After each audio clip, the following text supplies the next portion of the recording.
Okay. Okay.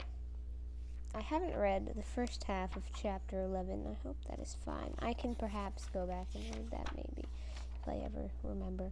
But I'm going to read the first half of the second half. So I'm going to start on page 215 at the Aaron Burr conspiracies. And I think I'm going to stop right before Madison's gamble on 220. So that's about the 5 pages. That's the 5 pages. 1, 2, 3, 4, 5. Yeah, that's about 5 pages. Okay. Excusez-moi. I just spilled soda on myself. Anyways, the Aaron Burr conspiracies. In the long run, the Louisiana Purchase greatly expanded the fortunes of the United States and the power of the federal government. In the short term, the vast expanse of territory and the feeble reach of the government obliged to control it raised fears of secession and foreign intrigue. Aaron Burr, Jefferson's first-term vice president, played no small part in provoking and justifying such fears. Dropped from the cabinet in Jefferson's second term, Burr joined with a group of Federalist extremists to plot the secession of New England and New York. Alexander Hamilton, though no friend of Jefferson, exposed and foiled the conspiracy. Incensed, Burr challenged Hamilton to a duel. Hamilton deplored the practice of dueling, by that date illegal in several states, but felt his honor was at stake. He met Burr's challenge at the appointed hour but refused to fire.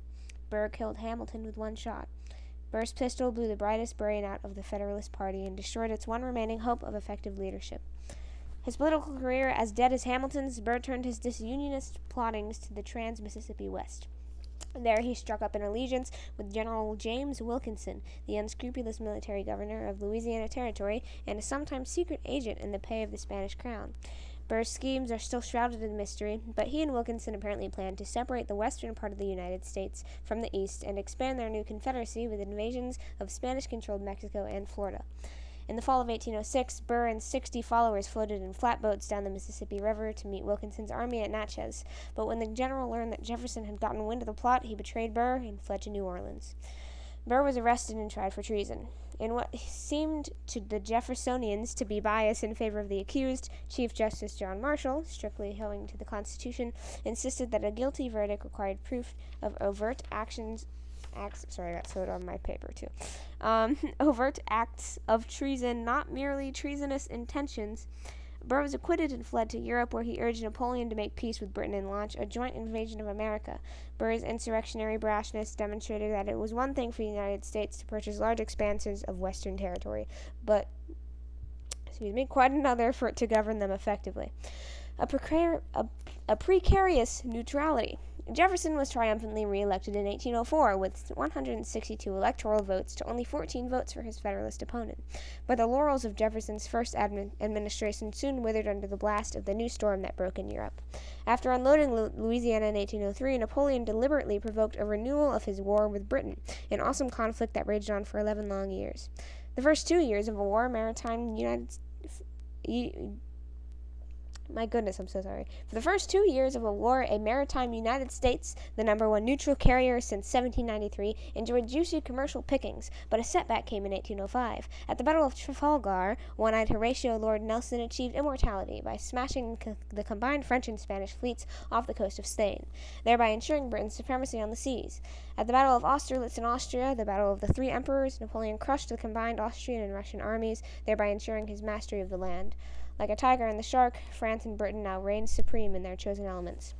Unable to hurt each other directly, the two antagonists were forced to strike indirect blows. Britain ruled the waves and waved the rules. The London government, beginning in 1806, issued a series of orders in council. These edicts closed the European ports under French control to foreign shipping, including American, unless the vessels first stopped at a British port. Napoleon struck back, ordering the seizure of all merchant ships, including American, that entered British ports. There was no way to trade with either nation without facing the other's guns. American vessels were quite literally caught between the devil and the deep blue sea. Even more galling to American pride than the seizure of wooden ships was the seizure of flesh and blood American seamen.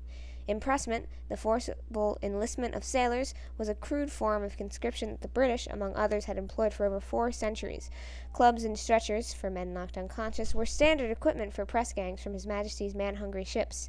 Some 6,000 bona fide U.S. citizens were impressed by the piratical man-stealers of Britain from 1808 to 1811 alone. A number of these luckless souls died or were killed in His Majesty's service, leaving their kinfolk and friends bereaved and embittered.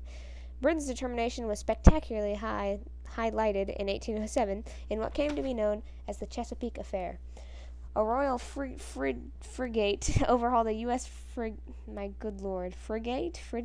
the Chesapeake, about 10 miles off the coast of Virginia. The British captain bluntly demanded the surrender of 4 alleged deserters. London had never claimed the right to seize sailors from a foreign warship, and the American commander, though totally unprepared to fight, refused the request. The British warship thereupon fired 3 devastating broadsides at close range, killing 3 Americans and wounding 18. 4 deserters were dragged away, and the bloody hulk called the Chesapeake limped back to port. Britain was clearly in the wrong, as the London Foreign Office admitted, but London's contrition availed little. A roar of national wrath went up from infuriated Americans. Jefferson, the peace lover, could easily have had a war if he'd wanted it. The hated embargo. National honor would not permit a slavish submission to British and French mistreatment, yet a large-scale foreign war was contrary to the settled policy of the new republic, and in addition, it would be futile. The Navy was weak, thanks largely to Jefferson's anti-navalism, and the Army was even weaker, as a disastrous defeat would not improve America's plight. The warring nations in Europe depended heavily upon the United States for raw materials and foodstuffs. In his eager search for an alternative to war, Jefferson seized upon the essential fact. He reasoned that if America voluntarily cut off its exports, the offending powers would be forced to bow, hat in hand, and agree to respect its rights. Responding to the presidential ayah's lash, Congress hastily passed the Embargo Act late in 1807. This rigorous law forbade the export of all goods from the United States, whether in American or foreign ships. More than just a compromise between submission and shooting, the embargo embodied Jefferson's idea of peaceful coercion. If it worked, the embargo would vindicate the rights of neutral nations and point to a new way of conducting foreign affairs. If it failed, Jefferson feared the Republic would perish, subjugated to the European powers or sucked into their ferocious war. The American economy staggered under the effect of the embargo long before Britain or France began to bend. Forests of dead mass gradually filled New England's once bustling harbors. Docks that had once rumbled were deserted, except for illegal trade, and soup kitchens cared for some of the hungry unemployed. Jeffersonian Republicans probably hurt the commerce of New England, which they avowedly were trying to protect, far more than Britain and France together were doing. Farmers of the South and West, the strongholds of Jefferson, suffered no less disastrously than New England. They were alarmed by the mounting piles of unexportable cotton, grain, and tobacco. Jefferson seemed to be waging war on his fellow citizens rather than on the offending foreign powers. An enormous illicit trade mushroomed in 1808, especially along the Canadian border, where bands of armed Americans on loaded rafts overawed or overpowered federal agents. Irate citizens cynically transposed the letters of embargo to read, "Oh, grab me," "Go borrow," and "Mob rage," while heartily cursing the damn bargo. Jefferson nonetheless induced Congress to pass iron-toothed enforcing legislation. It was so inquisitorial and tyrannical as to cause some Americans to think more kindly of George III, whom Jefferson had berated in the Declaration of Independence. One indigent New Hampshireite denounced the president with this ditty: "Our ships all in motion once wittened the ocean. They sailed and returned with the cargo. Now doomed to decay, they are fallen a prey to Jefferson, worms, and embargo." The embargo even had the effect of reviving the moribund Federalist Party. Gaining new converts, its leaders hurled their nullification of the embargo into the teeth of the Virginia lordlings in Washington. In 1804, the discredited Federalists had polled only 14 electoral votes out of 176. In 1808, the embargo year, the figure rose to 47 out of 175. New England seethed with talk of secession, and Jefferson later admitted that he felt the foundations of government tremble under his feet.